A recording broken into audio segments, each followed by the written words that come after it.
Bonjour! My name is David DeVere. I'm a wine educator and traveler, and you're watching Savvy Nomad TV, the O to V edition. This is day 15 of the Costco Wine Advent box.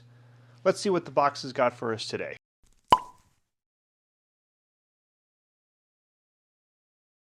Okay, if you don't know what you're doing, you can follow this link. Otherwise, let's get into the box. You can see it is a bright and sunny morning here in northern Minnesota. Day 15. Where is it?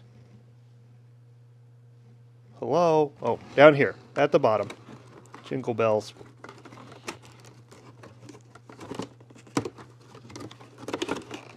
And inside we have another white wine. Ah, incorrect. It's a rosé from Italy. All right.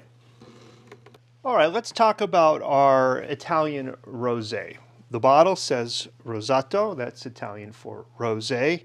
It's an IGT wine, Indicazione Geografica Tipica, a typical geographic region. And on the back label, it tells us it's Sangiovese 51% and Merlot 49%. Sangiovese is the red grape that makes Chianti, and Merlot is the red grape that makes Merlot. But if you look at the bottle, you'll see it's pink. Okay, well, how do you get red grapes to make pink wine? Let me tell you. The entire process of making a wine includes these steps. Now, if it's a white wine, this is what you do. You pick the grapes, you squish the grapes, you ferment the grapes, you bottle the wine. And that's essentially it.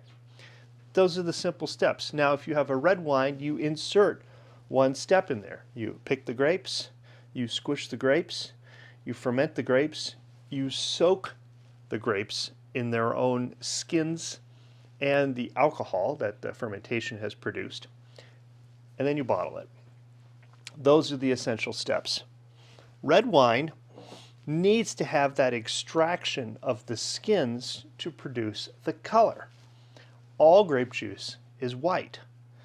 So white skins, which in, say, some wines like Riesling or Sauvignon Blanc, they really look green.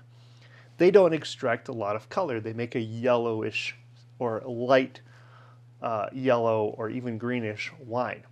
Red grapes, Merlot, Cabernet Sauvignon, and the thicker skinned reds make a deeper, darker red wine, and that imparts new aromas and flavors to the wine from the skins, and it makes a red wine. So a pink wine uses the same method as making a red wine, but the maceration step, that last step to extract the color, is very short, only a few hours. And that's it. That's how you make pink wine. Now, rosés they've gotten a bad rap, especially in the United States, because everyone's pretty much familiar with pink Zinfandel or white Zinfandel. Zinfandel is a beautiful grape. It makes this really deep, red, structured, beautiful wine out of California. It's California's really signature wine. And if you want to try Zinfandel, go out and get yourself a California Zinfandel. Not a white Zinfandel, a California Zinfandel. White Zinfandel was invented by Robert Mondavi when he had too much Zinfandel and couldn't figure out how to sell it. He added a lot of sugar, he didn't ferment it completely, and he made a rosé style wine out of the Zinfandel grape harvest. It became very sweet and very sticky. It is not a very good wine generally. Rosés, European style rosés, Italian or French rosés, are completely dry. They are aromatic, light, high acid, and are perfect wines for summertime. The most famous rosés come from the south of France, from Provence, and they are super approachable and go great with food. Italians make nice rosés. I'm hoping that this has got a lot going for it. Let's crack into the bottle and see how it tastes. Okay, our Italian rosé today. If you haven't done it, you should fill out the top of your tasting card. We've got Day 15, Sangiovese, Merlot. Those are our two grape varietals. And Italy and stainless steel. That's what our rosé would be fermented in or aged in. It wouldn't be aged at all. In fact, when shopping for a rosé, do not buy one with very much time on it. Meaning, buy the youngest rosé you can. These are not age-worthy wines. They are supposed to be drunk the year after they're harvested. Harvest in the Northern Hemisphere comes, in September, October. That means then you've got fermentation in October, November, and then bottling December, January, February, March. Next summer, when you're going to buy a rosé, you'll be getting last year's harvest. That's the ideal. Now, rosés can be served extremely cold. This one's 59.9. It's a little on the warm side, but I'm not going to warm it or chill it because I don't need to. That's fine. In France, generally they're left in an ice bucket the entire time. If you've got a wine that's kind of low quality, a white wine that's low quality, and I'll name a brand, and if you like this brand, then I suggest you maybe shop for a little bit better brand. Maybe I shouldn't say it. I don't care. I'm going to say it. The Cupcake brand of wines are really cheap and not very good quality. Their Chardonnay is not very good. What do you do if you're encountered a cheap Chardonnay like that? To just stick it in the fridge and leave it there and chill that sucker down, and it'll be much more crisp and approachable. So rosés can carry that cool temperature too, but generally you're drinking them in the summertime. So they come out of the ice bucket, they go into the glass, and they start to warm up immediately. And as you eat your meal, you eat your lunch, your rosé is warming up, and it's refreshing to get cool wine poured back in. So that's why you leave it in an ice bucket. Here's what it looks like. This is very pretty. It has nice color. It is pink and pale. I'm glad they put a rosé in here. This is kind of fun. What aromas would I expect? Berries, strawberries, possibly banana. I know that sounds a little odd, but you could find that. But I'm really thinking strawberries here.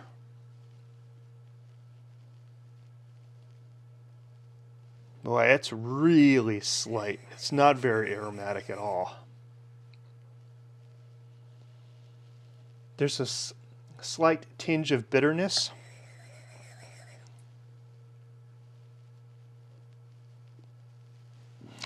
Boy, I don't get much. Okay. Are there unpleasant aromas? No. Is it nice aroma? Nothing to get excited about. Definitely 5. All right, well, so far that's not particularly encouraging, but let's taste it.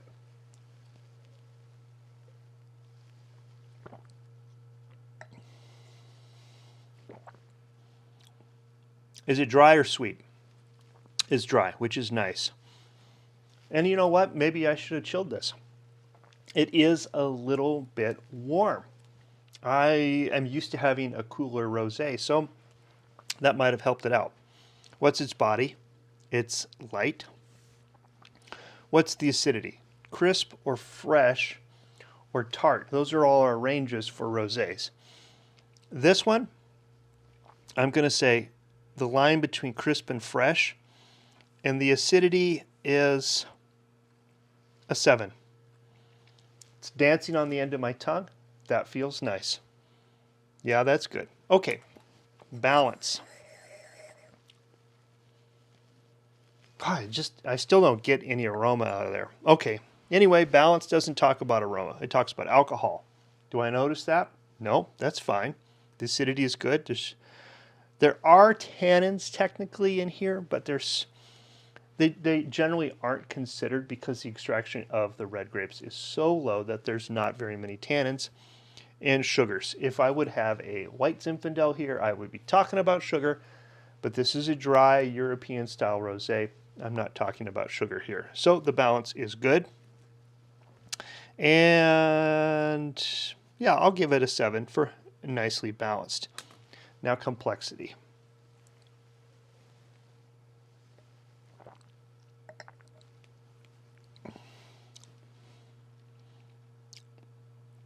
The mouthfeel is good. The wine is flavorful. Is it overly complex? No. Is it drinkable? Yeah. Is the chuggability factor a little bit higher? I know that's not on the chart, but maybe it should be.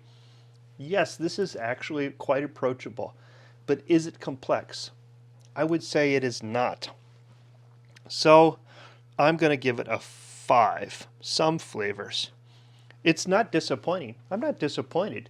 It's just not overly complex. Finish and length. It has a nice finish. It does. It's slightly long. So, a little bit long. And is it adding to the sensation? Yes, it is. I'll go 7 for finish. Okay, time to do my math. Here are my final scores for our Italian rosé. 5 for aroma, 7 for acidity, 7 for balance, 5 for complexity, and 7 for finish. 31 points. Add that to 50 and you've got 81. A very respectable score for this Italian Rosato. Why? Well, because Italian Rosatos, or any rosé, don't care about the score. They care about an afternoon with friends, time on the beach, lunch on the patio. They're supposed to be refreshing and cool and approachable and easy. They don't want to make this hard for you. A rosé is the ultimate relaxation wine. It needs warm weather. It's not particularly good for December, but it's great for the summer. Chill it down and enjoy it with people. Enjoy it with your friends and enjoy it with a meal. These are cheap. They shouldn't cost more than $10 a bottle. If you're spending $20 for a rosé, man, it better be really good. So they're cheap, young wines that are ready to just please. So if you've enjoyed this video, please consider giving me a thumbs up. If you're new here, please consider subscribing. And how did you like the rosé? I think it's actually really approachable. What did you think? Leave me a comment down below. Until tomorrow, I say à tout à l'heure, and I'll see you on day 16. Cheers. Hi. Oh, rosé. Huh, another one that smells a tiny bit like beer to me.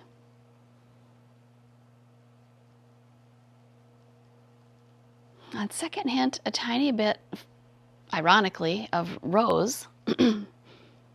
Not rosé. Still like beer. I'll just try it.